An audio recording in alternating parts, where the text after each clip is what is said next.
Ayan, kung makikita mo, Gems and Fossils Panning. Ayan, kung makikita po ninyo, makikita po natin, iba-ibang klaseng bato po ang makikita dito, iba-ibang fossils. So, magpapaning ka, may kunting ginawa sila dito, pag anuin mo lang, sasalain mo lang sa tubig.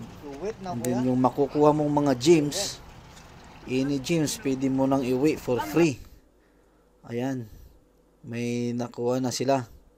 Yan, igaganyan mo lang, sasalain mo lang, hugasan mo yung mga bato sa tubig. Yan, kung anong gems man yung makukuha mo, sa'yo na, pwede mo nang iuwi. Ayan, may steady siya na tubig na umagos.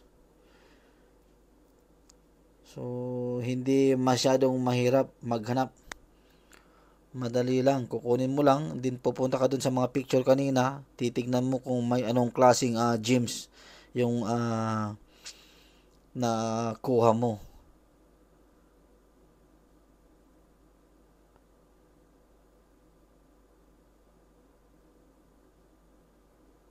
Ayan. Ito, marami na sila nakuha dito sa gilid. So, ayan, ito po yung exciting area po ng dito sa Dinosaur Land. Yan. May area po na magsasala ka ng mga gems and puzzles. Alright. Thank you for watching.